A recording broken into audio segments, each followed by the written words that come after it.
Welcome to Rates and Barrels. It is Wednesday, December 15th. Derek Van Riper, Britt DVR, Saris here with you. Take two of this episode, which you wouldn't even know. I don't know why I said that. It's a stupid thing to say. Big dumb idiot. New mic. New mic wreaking havoc. The old hardware, software interface gone wrong. But last three-player booth of the 2021 season here on Rates and Barrels. Two more episodes after this year. One. I love you guys. It's been a lot. It's been a lot of fun. I love both of you as well. This is it's the kind of bittersweet to end any year just because you kind of wish there was more, but this year in particular, actually on the heels of 2020, a little easier to turn the page on this year in the baseball world, given that we're in a lockout. Kill it with a knife. Right. Until about 3 weeks ago, it was like, hey, okay, like, yeah, like the future's looking good. And then it's like, crap. But we've ended a year on a worse note. And it wasn't that long ago. So things are still trending in the right direction. So on this episode, we're going to talk about some of our favorite things from this year. So our favorite baseball stories, our favorite non-baseball stories, cool stuff that we actually got to maybe eat or see or do, or places that we actually got to go once people were able to start really going places again a little bit. And then we are also at the very end going to have a draft of what I thought could at first be Christmas movies, but then I realized everyone's definition of a Christmas movie is super vague. And then I realized there are other holidays, and it's basically just movies that take place in winter months when Christmas occurs in the movie. I think is going to be the definition. That doesn't sound smooth, but that's most of what we're going to draft. So we don't get into an argument about whether or not Die Hard is a Christmas movie. Yeah, we don't need to fight that battle here. That's been fought on the internet for 20 years, probably. So, consult all the hot dog, a sandwich or not. Oh, I think this is one thing you and I disagree on. I think you think it's a sandwich and I don't. I don't either. Is a meatball sub a sandwich? Yes. Yeah. So a hot dog is a sandwich. Well, then I just ruined my own argument. Here's my controversial part of it, maybe, is I don't care. Yeah, call it whatever you want. I don't care. Call it a I sandwich. think it's a sandwich, maybe, but you don't go to a sandwich shop and find hot dogs. So, that is a bit of a tautology, but I just don't care. I do like that it's the kind of debate that they would have on The Office in the bullpen, right? Yeah. That sort of thing. You take it really seriously, but yeah, don't take it that seriously. Same with putting ketchup on a hot dog. I don't care what you put on your hot dog. You're eating tube meat. Do whatever you need to do to enjoy it as much as you possibly can, because tube meats are meant to be enjoyed. Yeah, my kids put ketchup on broccoli, so. Oh, wow. That's a twist. Not all the time. All right. Well, I think we should begin with some baseball. I wanted to ask each of you, what was your favorite baseball story? You could have more than one, but if you have one that really stands out on top, what was it? I'm going to go to you first, Britt. Mine has to be Trey Mancini, guys. I mean, everyone knows his story, coming back from colon cancer, watching him at the All-Star game in the home run derby. I know he didn't win, but he made it to the final round against Pete Alonso. And a year before that, he had been undergoing chemotherapy. I mean, how do you get more feel good, inspiring than a guy like that who, I know fairly well. I covered in Baltimore. Just a terrific human being, a terrific ambassador for the sport. And I thought that was one of the cooler moments of that whole week in Denver. Yeah, it's a comeback story. It's a real good one. And he seems like a really decent guy. I haven't spoken to him too often, but he seems to be pretty level-headed and kind and caring. So, couldn't have happened to a nicer guy, it seems like. Yeah. Those are, I think, among the best feel-good stories of the year for sure. You had one that we saw on the rundown. We're like, okay, that's a good story, but why is it your favorite baseball story? I had Charlie Morton's broken leg down there, and you guys are like, why is this a feel good story? He broke his leg. I don't have an answer for that. It's a story of perseverance. He's a player that I really enjoy talking to, that I just think is a underrated pitcher who is really in touch with his emotions, which is rare for a player. And then to see him hit 95 on a broken leg and strike two more batters out, I think it actually spoke a little bit to the Braves as a larger story, which is that they lost their best player, and they managed to persevere. So I kind of I thought that was a kind of a cool way to kind of tie in what the Braves did. It was an iconic moment, and then also when it happened, it's the one thing I remember. I guess Shohei Ohtani comes close. Those are the two things this year where I was like, what? Like, holy crap. That's what I was looking for. It was like the holy crap. And him hitting 95 and striking two guys out on a broken leg was my holy crap of the year. Okay. Yeah, that's okay. fair. So your feel good moment wasn't that he broke his leg, it was that he kept pitching for a little while. Right, which is also kind of weird because you're like, no, stop pitching. Your leg is broken. But it was cool, and it was a kind of a holy crap moment. Yeah, no, I like that. And I agree. Someone had to mention Ohtani. I mean, how do you top that, right? It was just, that was a really I didn't cool steal part. yours, did I? Yeah. Was Ohtani yours? Why did you take two, Oh, I'm sorry. Oh, I opened the door. I opened the door for more than one. You didn't write it. You didn't write it. Yeah, I looked at the rundown. I didn't see any Ohtani. A late edition. It's there. Oh, it's on there now. I didn't put it in there because what I wanted to make sure was if Ohtani was your story, that you guys had the first choice, and I could pivot to my next favorite story. I was trying to be a kind and gracious host. All right, well, let's get four stories. Spilled a glass of wine in my carpet. What was going to be your pivot? Was going to be a pivot, Marcus Semien, because I think in the same vein of Shohei Ohtani doing amazing things that are really in their own stratosphere, nothing we've ever seen in our lifetimes, and maybe unless he's able to repeat or come close to repeating something we will never see again. Like, he might be a great two-way player for the next 10 years, and none of those seasons will reach the levels that he reached in 2021. And in a lot of ways, I feel like I didn't see enough of it. Like, I'm mad at myself for not tuning in more often. I think I go back to my default excuse of, well, the Angels weren't playing a lot of meaningful games, so I was watching the more meaningful games instead. Yeah, that's true, but I wish I had experienced more of it as it happened, and less of it in the form of the highlights that were coming through on Twitter or watching it the next day on MLB Network as he was on the loop throughout the afternoon. But what an amazing season he had. I think the Semien thing. Oh, go ahead. Well, just on Ohtani real quick, it was really fun at the All-Star game to be there live for it. But it was a really interesting feeling to live through, because he was the All-Star game. He was the guy with the most people around him. He was the guy that got the most questions. Everything seemed to be set up for him. He was starting as a DH, a pitcher. No one's ever done that before. It was all set up for him to kind of win the Derby, I think, and then he came out and he just fell on his face. Like, he was terrible. Yeah. He was gassed, though. It looked like, it looked like, it looked like too much. Like, it was just so much for him that he was just like, but then he kind of got it going, and the crowd got into it. And so, I think he only won his first round or something, but the fact that he did even win that first round, because he went 0 for his first 10 or something, and then he started hitting bombs over our head, and everyone started to really get into it fan wise. That was my favorite sort of lived experience of Ohtani, because too it seemed like it came from a place where he was exhausted and tired of all the attention, and he'd rather just go back and play at some point. Yeah.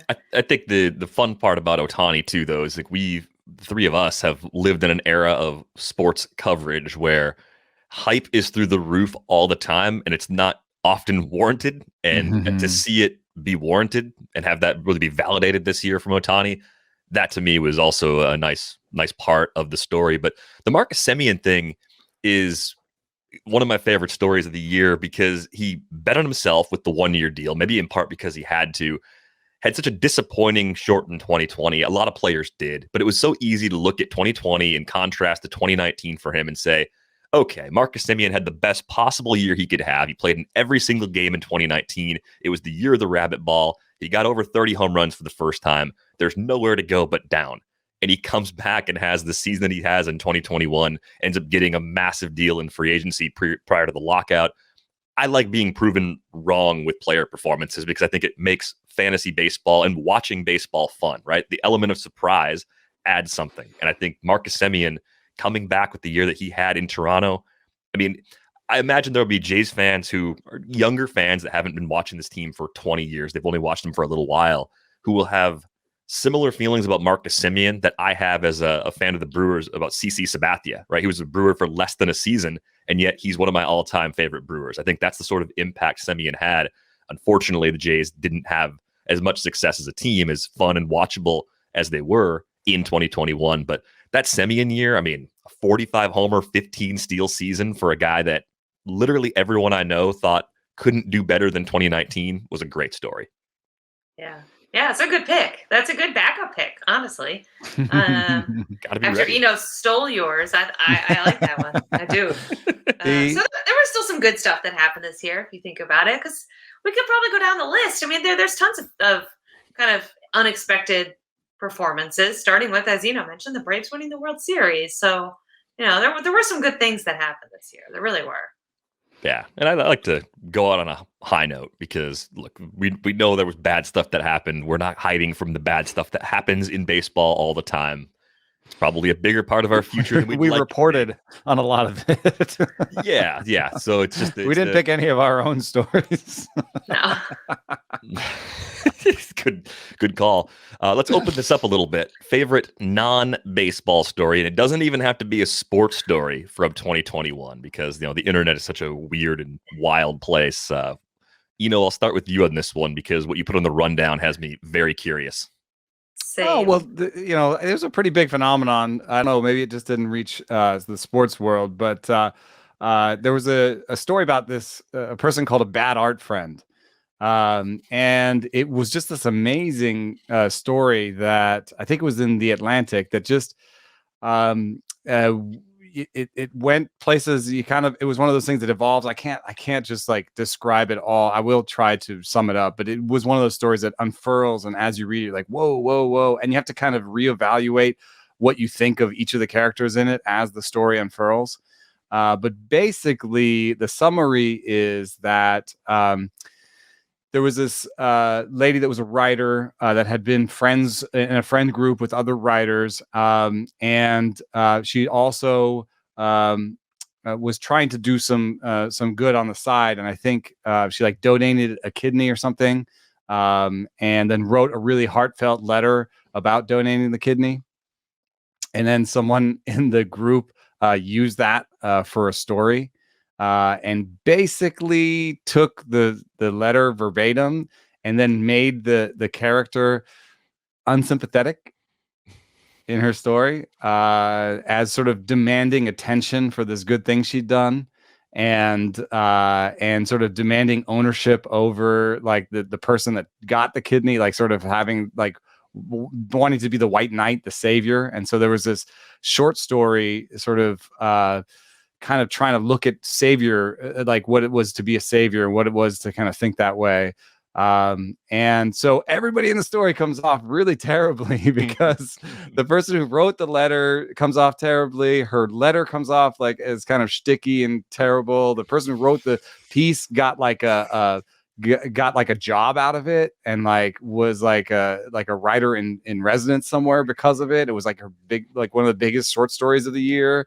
And so it's like this whole terrible thing.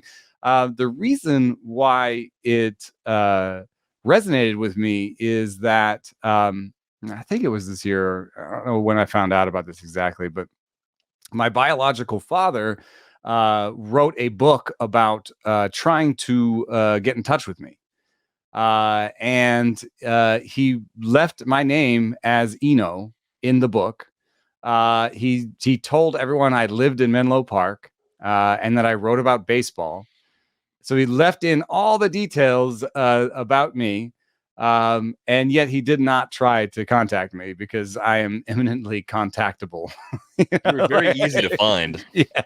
I think if you Google baseball Eno, you would probably come right up. Emails, Twitter, like there's an email in the Twitter bio, like exactly. Like a direct line right to the person you're looking for. I had like this sort of bad art friend moment where it's like, oh, and then here's the best part. I didn't tell you the best part. The way I found out about it, someone sent me a review from Die Stern, which is like a magazine in Germany. And the review panned the book, just absolutely destroyed it. The first line of the review is the first lesson you learn in writing is show, don't tell. Someone forgot to teach this author this lesson. Wow.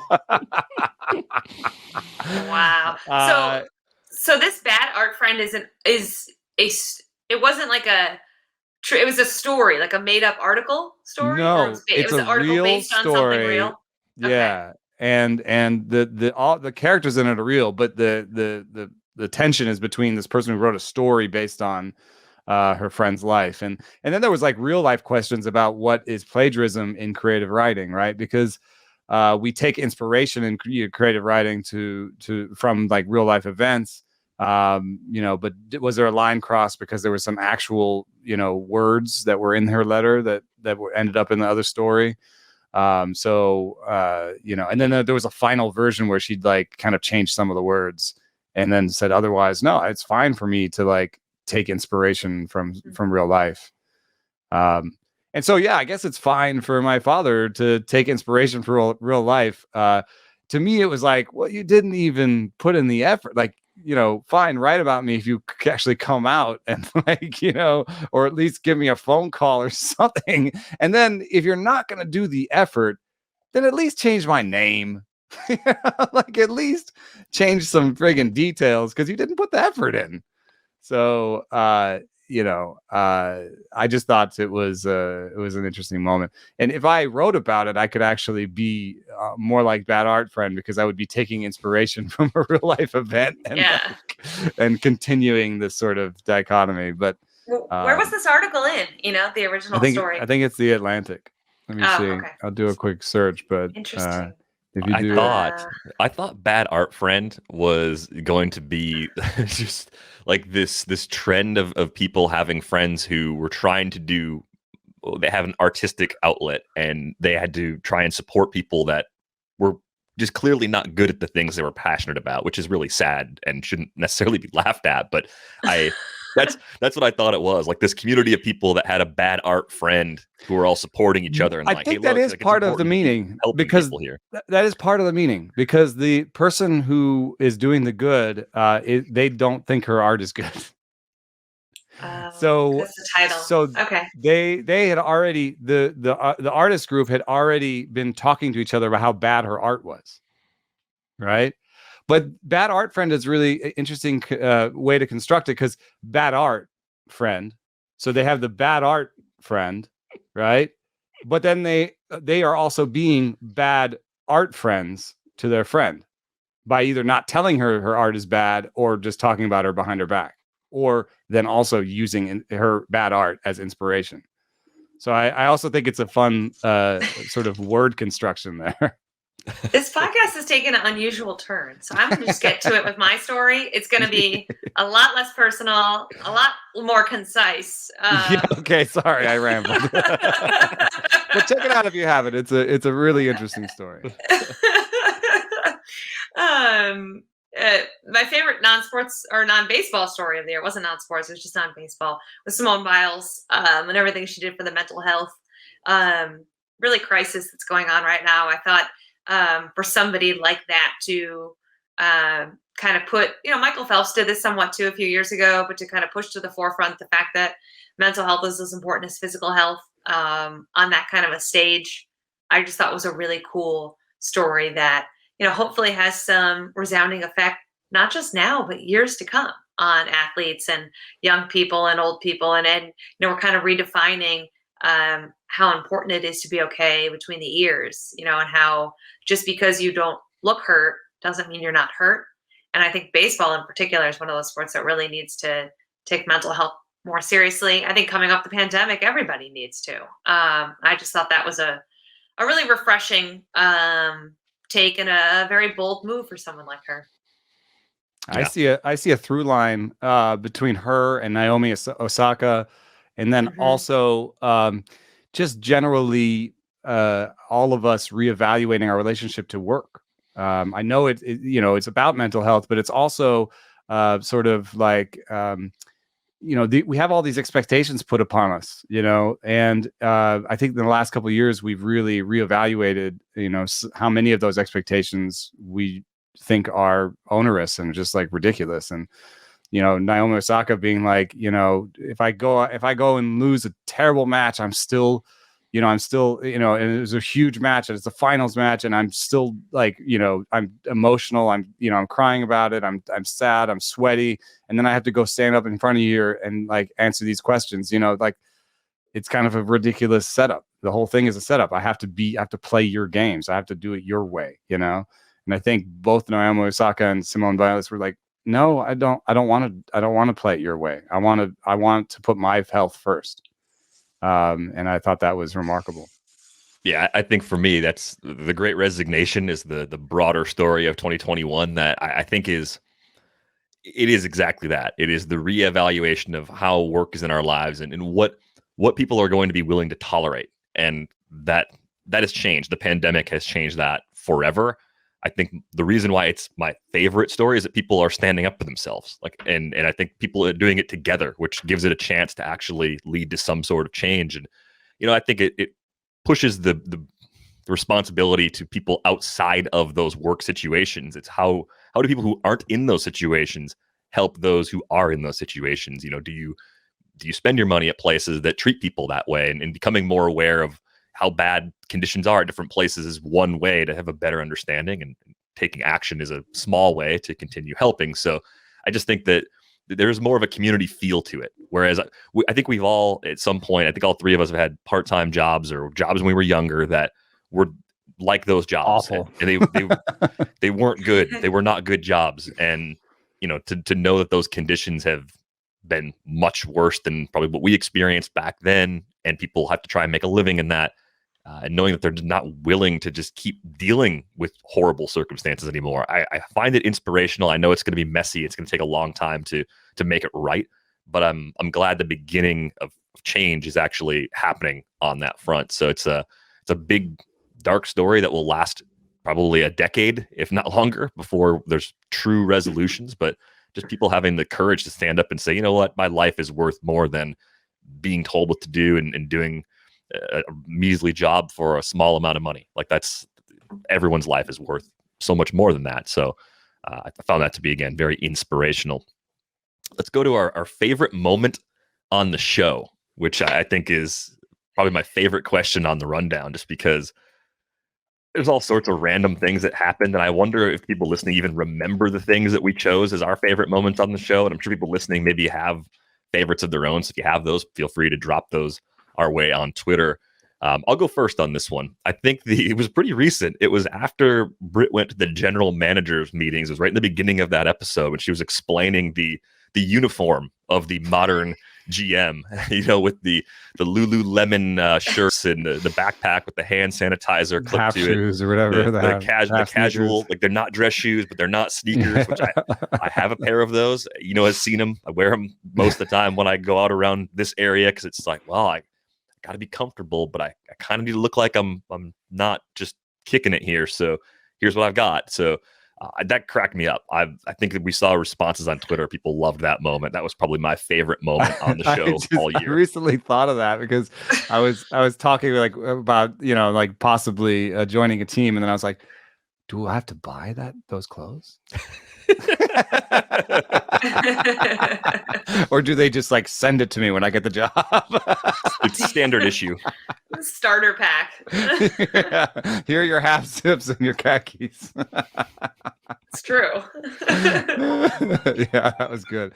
That's funny. My favorite moment was also a Britt moment, is when she just ran all through us and just destroyed us at predicting during the playoffs. The Cardinals call. I mean, that was probably the single best call about a team or a player on the show, when she said the Cardinals were going to go to the playoffs when, was that late August? I mean, it was maybe even mid-August. And I was just like, no way. We both cackled. we audibly laughed at Britt on the show for the prediction, and then it happened. You did. Gosh, what is this? The Britt hype show? God, I feel like you guys are making me sound smart. I say a lot of dumb things, as anyone who listens to the show also is well aware. So I don't know if I have have one particular moment. Eno's rooster story stands out to me as like this indelible moment that I can't ever shake. Me chasing the roosters in Jamaica and trying to catch them. Yes, I forget. I don't know how that comes up on a baseball podcast, but it did. Yeah. I don't know how much of what we talk about comes up on a baseball podcast, but it does. And then also, I don't know if enough people know just the good idea / the slog that the playoff podcasts are, and just like the three of us being like, all right, what time are we signing on? Like, not as much this year because we did them the next day, but the first year when we did them at night, there was just all these delirious, ridiculously fun moments in there. And I wish I could think of more of these one-liners, but all I can say is we laugh a lot on this show. I think somebody wrote in the comments once, like, you guys laugh too much, but if that's going to be your criticism of the show, no laughing. because we're having fun and we're funny, then so be it. So I think there's a lot of good moments on this show.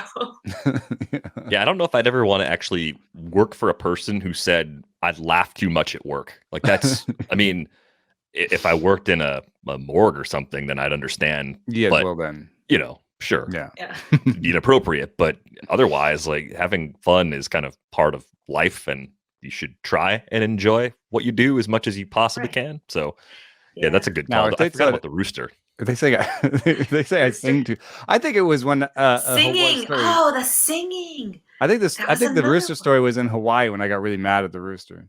Is that true? That might be the rooster story. How did that come up though? I still don't remember. No idea how we got there. The King of Waffles thing was kind of good.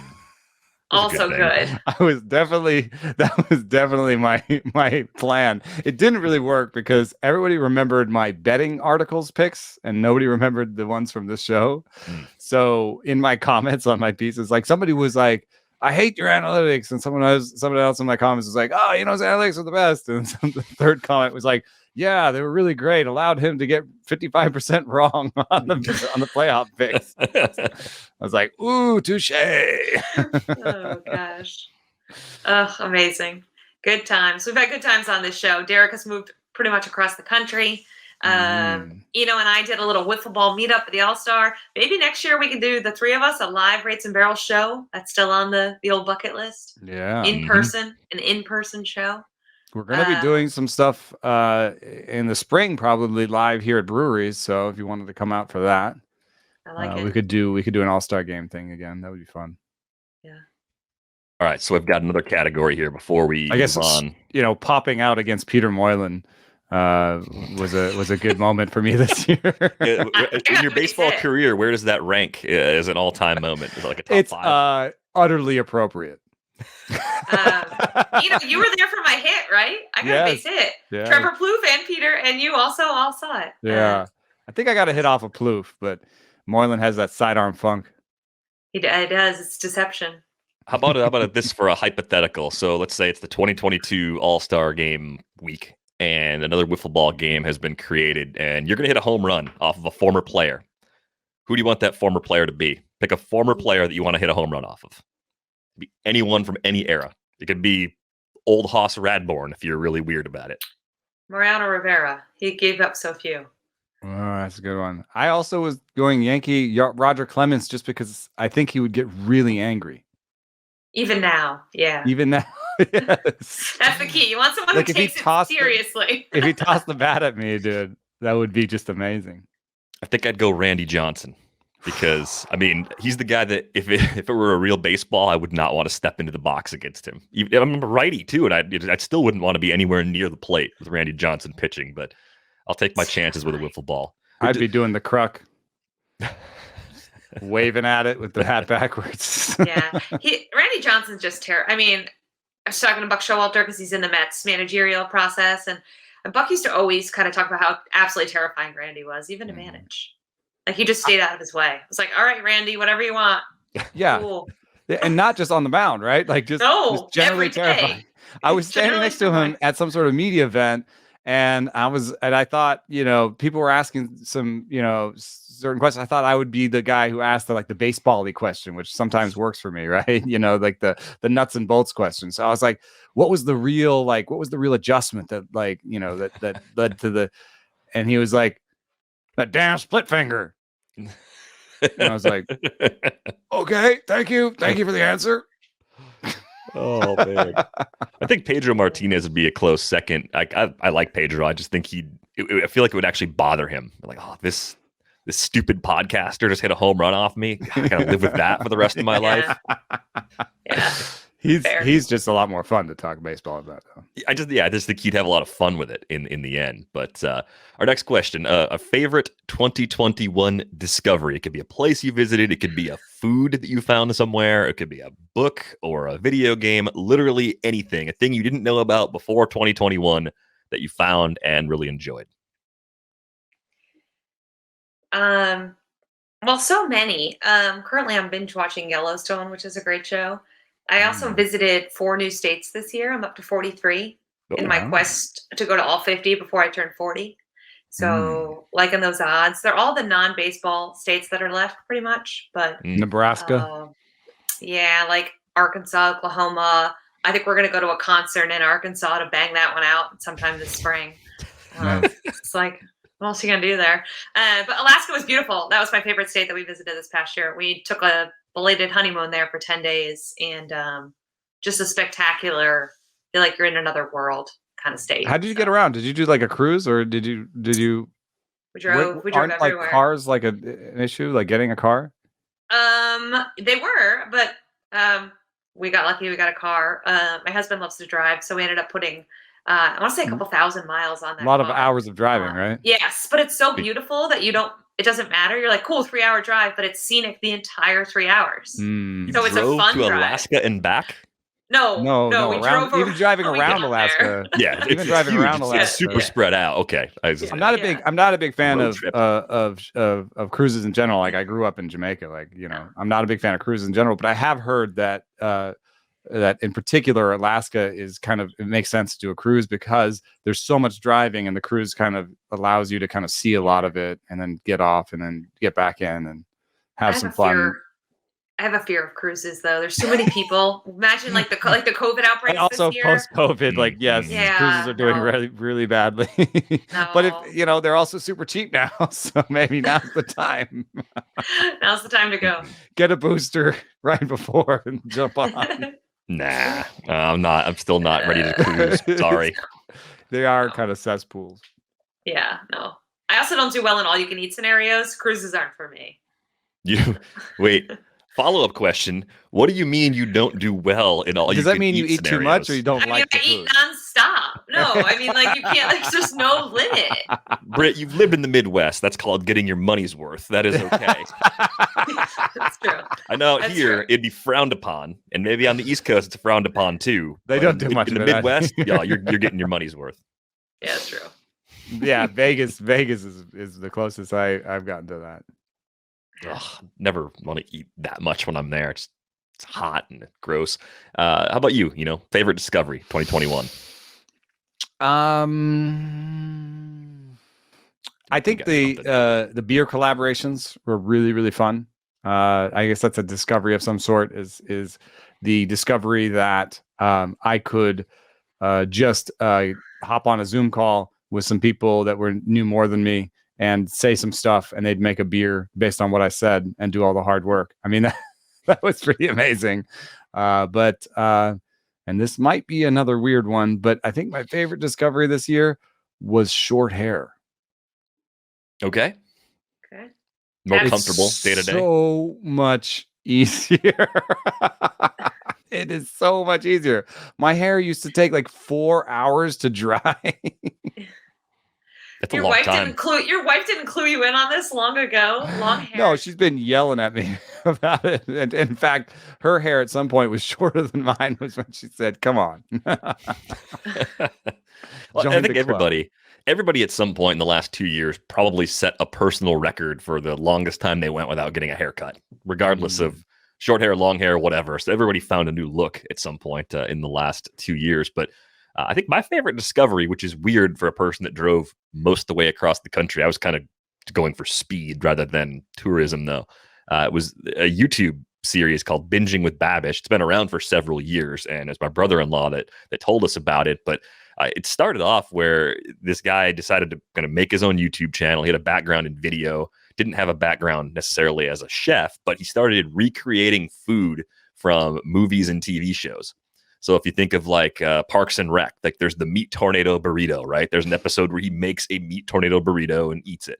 And of course, the channel's morphed into a bunch of other things. There's Basics with Babish now, and he's become a very good chef over time. And the videos are really well produced.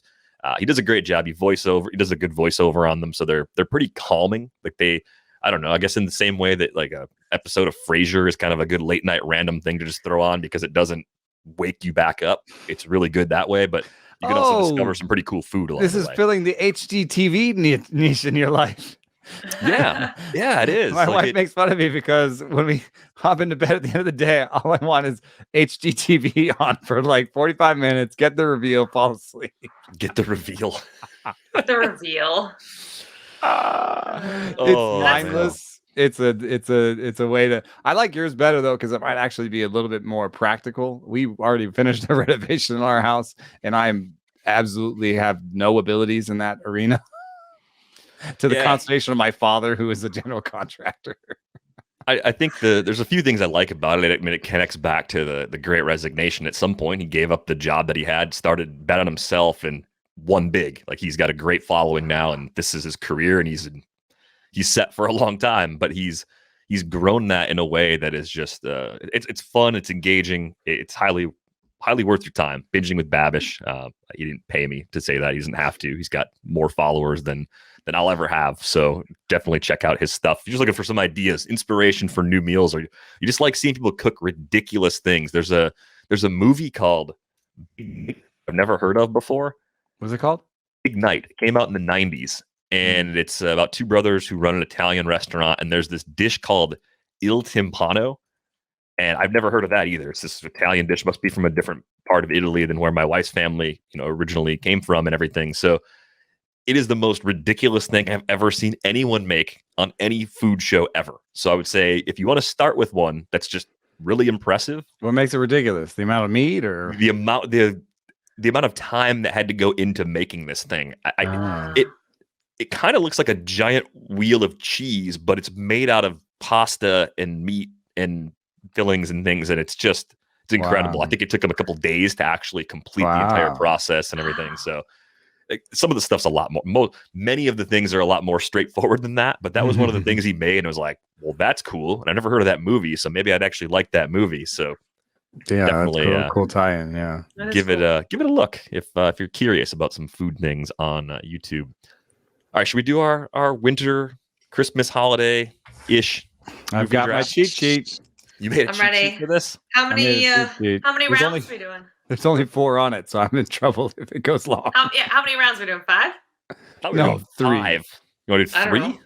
3? All right. You want to do 3? 3? You want to do 5 rounds? Yeah, why don't you draft a movie you haven't seen if you only have 4 that you like? No, I just don't like Christmas movies. So. Well, all right, 3. Well, I got 4. We can go to 5. All right, go ahead. It'll be a stretch at the end. Clearly, has the shortest list of things he wants here. I feel like Britt, we should just give him the first pick as a result. Yeah, go ahead. Die Hard, baby. I want that one. I'm not surprised. That, my 5th pick may just be another Die Hard movie. All right. Fair. Okay. Derek, you're gonna give me the second pick? Sure. I will take A Christmas Story.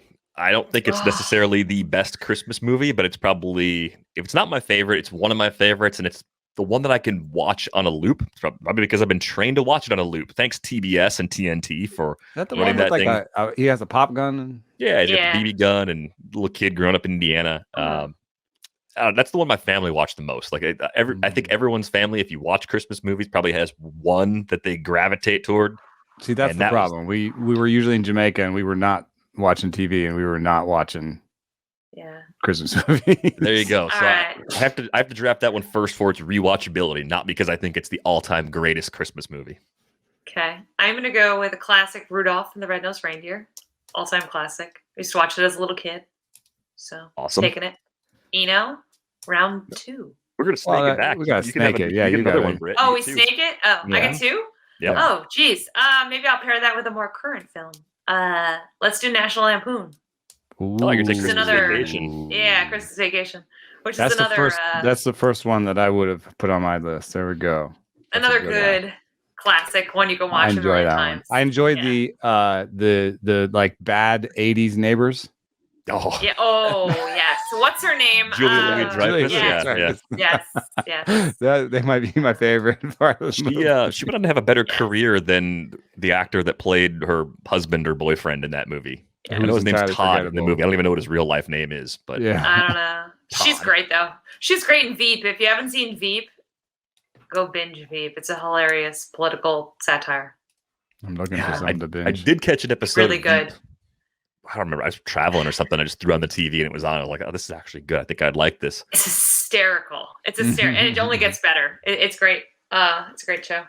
All right, I'm gonna stay in the more modern era. A movie that is older than I think people realize, though. I'm gonna take Elf as my second pick. Oh, you took one off my list. Oh no, Sunk my battleship. It's gonna end up It's a with good 3 one. diehards. Yeah, it is.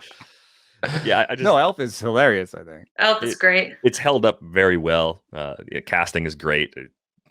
Perfect use of Will Ferrell, right? No matter what you think of Will Ferrell's movies overall, like that's just an ideal fit for his style of comedy, and it's just a well done. ridiculous person. Agreed. Agreed. For 2. Eno. For 2, and then I'm gonna be Done. I'll be doing some quick searching while you guys are talking. I'm going Home Alone. Classic. I like Home Alone, and I just watched like Home Alone 5, I think, this last weekend with the kids. Is that on your list? No. Oh, okay. It was really bad. It was really I was bad. gonna say. But they do keep the Christmas theme through, I think, all of the Home Alones. And it's probably the most Christmassy of my movies so far. So, and of the movies that I will pick. So I'm going Die Hard, Home Alone, and Trading Places. Oh, There we go. some Trading Places. That's my top 3, and I'm going to look at a list now. Yeah, frantically find some other movies to draft when it comes back to you. But You only need one more, right? You only need one more. You could do it. no, we're doing 5. He's got 4. We're gonna do We'll 5. we'll do 5. I've got he 3. picked 3. He's got 3. Yeah. He's got Die Hard, Home Alone, and Trading Places. That's right. I got 1 before Britt gets 2, so I have to be careful with this one. I got to make sure if there's one that I think Britt's going to take that I like, I have to get it now because I won't be able to get it with my next turn. Oh, there are some legit classics out there that we have not even gone near. No, I know. It's kind of surprising. All right, anticipating what I think Britt is going to do, I'm going to take Home Alone 2 right now. I don't want to get shut out on the 2. I think there are 2 good Home Alone movies. I think everything after 2 is worthless. Well, I guess if you have kids, maybe they're not worthless because they'll watch. No. anything. 5 was as bad as you think it was. I Okay. mean, how do you even keep coming up with ways to leave a child at home? And especially in this era, like if that took place in recent times, my goodness, it's so much easier to not do that now than it probably was in the 90s. But I'll take Home Alone 2. I think it's actually a worthy sequel. I think finding clever ways to harm people trying to murder you when you're in an unfamiliar city as a child shows an incredible amount of resourcefulness. I think Kevin McAllister's ingenuity is awesome. I hope he's building roller coasters or something in adulthood right now. I'd watch that movie. But I think Home Alone 2 is almost as good as Home Alone 1, and people that hate on it probably are like, well, it's the same movie. It's like, well, yes, it just takes place in a different place. Of course it's the same movie. The weaponry used in Home Alone 2 is more impressive for a child. This is his weaponry. I love how Derek's been like staunchly defending each one of his picks. Like, I think they sound good to me. Sounds good. Yeah, I got a good lineup. I got Christmas Story, Elf, and Home Alone 2. I'm in good shape right now. I'm gonna go with Santa Claus. Nice. Classic Tim Allen movie. With an And E. then I'm gonna go with The Holiday because I love that movie. I'm a sucker for the little old guy in that movie. Is so cute. I love Jack Black. I love Kate Winslet. I love Cameron Diaz. I like Jude Law. Like, I'm sorry, I'm a chick. I'm gonna sit there and watch these holiday movies that have happy endings at the end and maybe get a little misty eyed. I love some of these sappy. I think Christmas I've seen movies. that once. It's I don't know. I'm not even kidding. I think it's the movie that gets watched every time I go somewhere in December. So if I travel for the winter meetings, Steph watches it then, and then Exactly. she's like, "Oh, I watched that while you were gone." I was like, "Really? You don't want to watch it now?" She's like, "No, it was fine. I watched it while you were gone." I'm gonna watch it tonight because John's out of town. So exactly what's happening. That is the exact function of that movie. It's it's almost Christmas and I'm home by myself, which is weird that Home Alone's not that movie given the title and everything. But hey, yeah, I get it. Totally understand. In the Santa Claus, I think that along with Home Alone 2 especially, those are the two picks that really just lock in the fact that we grew up in the 90s. Like that is the clearest thing ever. And people that grew up in like the 70s are sitting there and they're like, how are you guys not drafting the actual classic Christmas movies, the ones that were on TV in that era? I'll take It's a Wonderful Life as my fourth round pick. Yeah. How could you not? I mean, if we're talking about movies that could be the truly best Christmas movie out there, I think you'd find more agreement on that than you would on any other movie that we've picked so far in this draft. Sure. Oh yeah, That's I'm true. sure that there are people who are looking down their noses in my list. I drafted Home Alone 2 before I drafted It's a Wonderful Life. Yes, let that sticks soak in. out. I was very concerned Britt was going to take Home Alone 2. I probably would have. You All know, right. I'm intrigued. All right. I'm doing one that's totally in line with the rest of mine. So I went Die Hard, Home Alone, Trading Places, Planes, Trains, and Automobiles. Ah, yeah, that's a good one. Oh, that's a good That one. is actually kind of a Christmas movie. He's like trying to get home for Christmas. Yeah, that counts. Absolutely. And then my last one could be controversial. I don't want to say that I think it's one of the best movies of all time or super great or anything, but it's a little bit sappy and I kind of like it. And I'm going to put my name on it, I guess. Love Actually. Oh, I almost picked that one, but The Holiday is a slight favorite. But I love that movie. I love that pick because it was so unexpected. Yes, it definitely sticks out. Die Hard, Home Alone, Trading Places, Planes, Do you Trains, and Automobile, and Loves Actually. Do you really like that movie, or did you just Google like Christmas movies and pick? No. Once I saw it, I was like, yeah, the first time I saw it was with my wife in England. I think at a Christmas that we weren't going home or something. So it kind of reminds me of an interesting time in our lives. I haven't seen it again recently, so I don't know that like it stands the test of time, but I saw it like a couple years ago and was like, this is not so bad. Oh, it's good. It stands the test of time. I love it. It's another really good movie. Yeah. It's a fun movie. All right, you got one more, Britt. Wait, no, I got Jingle. one more. I gotta go. I gotta go Shoot. before you. Don't take mine. I'm not gonna take that one. I got a different one. I'll take How Such the a Grinch. good one. I'll take the Grinch. I'll take How the Grinch Stole Grinch. Christmas. That's it's a classic That's too. good. Ages pretty well. Notice I didn't pick any other than Home Alone. I didn't pick any that I would be watching with my kids. Mostly because I just feel like I'm forced to watch movies with my kids all the time, and they don't usually stand out for me. they don't always pick the best content. No, they pick some terrible crap. That Home makes Alone sense. 5. I mean, I chose bad content until I was like 25 years old at least. So I have ground to stand on. You here. chose Home Alone 2 over It's a Wonderful Life. Maybe you're still doing it. That was Ooh. you know as well as I do that was draft strategy. That was getting everything That I was. wanted from that draft position. That was- Oh, that's amazing. I already said mine. I'm going to close on Jingle All the Way. Classic. Arnold Schwarzenegger is great, but you know who steals that movie for me is Sinbad as the postal worker, the like Yeah. insane postal worker. Mhm. I just saw it the other day. It was on I did TV. just see it the other day. Yeah. Yeah, it was just on. Just a great movie. Just I don't know, just a fun like I don't know, Preposterous. totally preposterous. Just a fun, lighthearted movie. I do always watch that during the holidays, so I'm gonna go with that one. Well, I'm looking. We usually have a Die Hard trilogy watch at some point. Yeah, it seems like a good tradition to have. Like I'm looking at the movies we didn't take, the classics. Miracle on 34th Street, the original, which is interesting because there's a Rotten Tomatoes list for this. Of course, there's probably a billion other lists ranking Christmas movies. The original Miracle on 34th Street is their number 2 movie for Christmas movies. The one that we all saw as kids is like the second worst Christmas movie. And of course, that's the one I saw first. So I've never wanted to watch the original. So I've never actually seen the original. I don't think I've ever seen the original. Yeah. Seeing how people who take like rating movies very seriously are looking at it, I think it's kind of important that I actually go back and watch the original Miracle on 34th Street and, erase the few remaining memories of the one that came out when we were kids. Holiday Inn is high on that list. I've seen that. It's pretty good. I don't know that one. Is Toy Story high on that list? We used to watch that growing up. They didn't put Toy Story on it. I don't Not Toy Story, the regular Toy Story. Isn't it like the Land of Toys?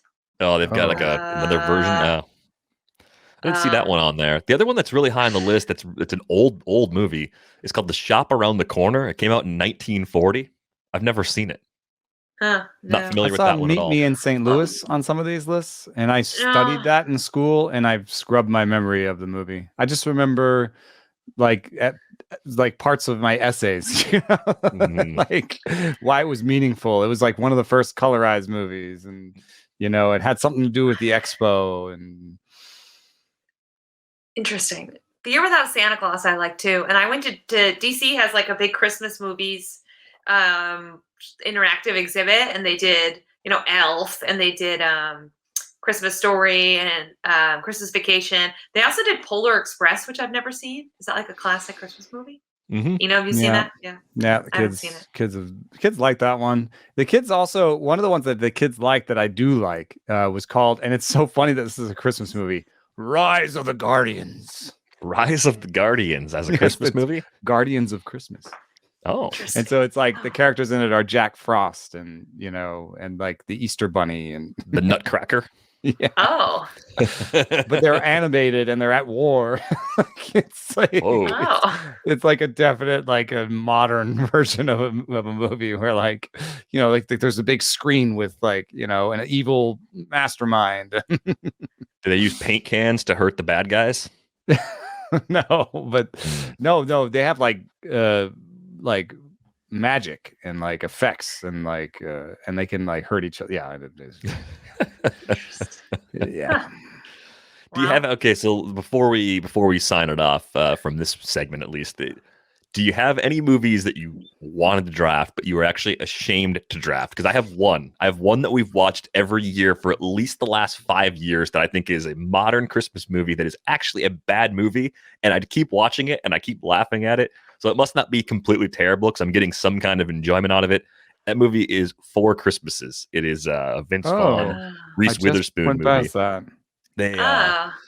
They're a unmarried couple living in the Bay Area, and they are supposed to go on a trip to Fiji, I think, for Christmas. They're ignoring their family, but the fog in San Francisco keeps their plane from taking off. Flight gets canceled, and they're seen on TV. So they have to go and actually spend Christmas with their families, who all live within, an hour or so they can see everybody all in one day, and they freak out about it. And their families are all like everyone's family. They've got their issues, but it's stupid, but somehow kind of relatable. So I don't know. I end up watching Four Christmases like every year now, and I don't think it's good. I don't think it's going to end up on any list like this ever as anything more than like a throwaway movie that like makes the list longer. I don't know. I think it did it make the top? No, it made the top 20 on this one list I'm looking at. Oh boy, it must be right below Mr. Magoo's Christmas Carol. Wow, quite a list. And there's like an infinite number of I don't know, like Lifetime and Freeform and just poorly budgeted Christmas movies that have been cranked out over the years. Like if you throw on Netflix or Hulu, there are movies you've never ever heard of that were somehow made in the last few years that are just the absolute worst. There's a whole channel. The what is that? What's the channel that just the has Hallmark channel? The Hallmark channel. It's just the sappiest stuff. Horrible. I tried to watch one of those just to kind of laugh at it, and I couldn't even do it. I just couldn't do it. Any other holiday thoughts? I know we talked about cookies last year, and I feel like because of the move, I didn't get the opportunity to partake in that tradition with Steph's family. And then I offer you my kitchen. I'm sure you probably have a stand mixer, right? Yeah, you need a big stand mixer to pull this off. That's okay. Maybe this can happen. Let me think about this. Cookies. Yeah. Any other traditions? Any other stuff you guys got going on? We do the German thing of a couple gifts the night before. Okay, that's cool. In fact, I think and some Germans do all of the gifts the night before. But we did a couple. We're not German, and we did like a couple. We did one gift the night before. Growing up. We also have from Maggie's side of the family enchiladas. Oh, okay. So that's the Christmas Day tradition. Christmas big thing is Christmas enchiladas. Yeah, that sounds great. Yeah, that sounds. It's a good recipe. Yeah. Yeah, we don't have a fixed food. It's kind of like whatever recipe sounded good that year is the thing we have. We don't have one thing we go back to every year. It'd be cool to have that, whether it's a ham or enchiladas or something else entirely. I'd like to have a meal tradition too. Start it this year. I might have to. It's gonna be like kale chips and California foods, but it'll be something a little better than that. Before we go, I hope you guys have great holiday seasons. Hope everyone listening out there has great holiday seasons as well. Of course, as always, there's 33% off a subscription at theathletic.com/rates and barrels on Twitter. Eno is at Eno Saris. Britt is at Britt_Giroli. I am at Derek Van Riper. And of course, if you're watching us on YouTube, 56 minutes into this very weird end of year 3-person show, be sure to hit the like button and subscribe to this channel. We appreciate everybody who's listened, commented, emailed, followed, read, done anything, interacted with us or our work in any way over the past year. This year, a lot like last one, had some significant low points, and anything we could do to help anyone get through it, I feel like that's as much as we can hope for. So we appreciate everyone supporting us and leaving nice reviews and just supporting the work that we do. It's greatly appreciated. Sending us emails. Yep, lots of emails. Yes. I know I haven't answered all of them, but we will answer in some form just about every email that comes in. So keep those coming. Rates and Barrels at theathletic.com. That's going to do it for this episode of Rates and Barrels. We are back on Monday. I say it every time, but I mean it. Thanks for listening.